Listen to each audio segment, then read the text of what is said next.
What's up guys, Justin from DistroMike here, and today we're going to be learning a little bit more about CBG or Cannabigerol. CBG is another cannabinoid found naturally within the cannabis plant, and kind of like CBD, it is not psychoactive, meaning it's not going to get you high when you consume it. But there are a number of different applications that people might consume CBG for, so in today's video we'll talk a little bit more about why people would do that. CBG is also kind of known as what some people call a mother cannabinoid, which basically means as the cannabis plant matures in nature, you start off with a lot of CBG, and that molecule later becomes things like CBDA, THC, and some of the other functional cannabinoids in the plant. CBG, like a lot of the other cannabinoids that you may hear about, can be produced in a couple of ways. So number one, it's found in nature, meaning it's naturally part of the growing and maturing cannabis plant.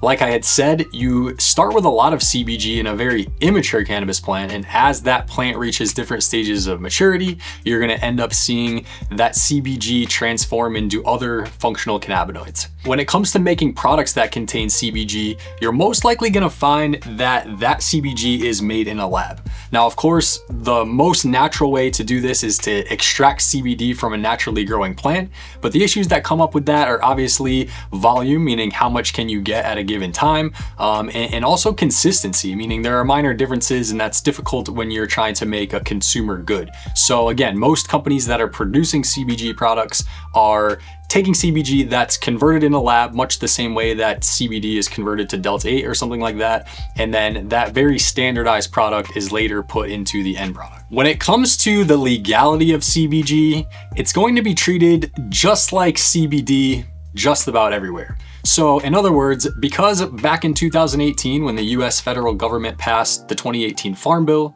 a definition of hemp was solidified in the laws of the United States, meaning any cannabis plant that contains less than 0.3% Delta-9 THC was now going to be treated as a hemp product rather than a cannabis product. And that also goes further on to finished products and stuff that's going to be sold to customers at the end of the day.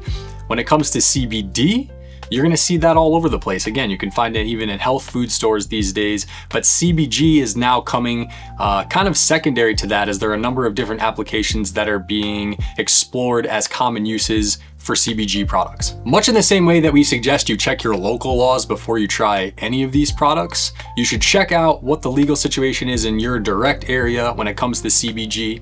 But again, like CBD, it's something that's going to be considered federally legal just about everywhere in the United States, and also in a number of markets abroad as well. Much like CBD, CBG has not been approved by the FDA. So what that means is that manufacturers or sellers of CBG products cannot make any specific claims saying that CBG treats this sort of condition or CBD assists in this sort of health avenue. It's just not something that you can do legally. But the research that's being done on CBG does point to a lot of different things that have to do with recovery, inflammation, and general well-being. So a lot of times when it comes to the most popular CBG products, you're going to see a lot of edibles and of course topicals and things like creams and roll-ons that maybe an athlete or somebody who's been doing some training or a lot of physical activity might reach for. Much like all of the other hemp products that you can buy, including CBD, CBG products can be purchased all over the place nowadays. So in your local area, you may be able to visit a smoke shop or a hemp retailer that carries products,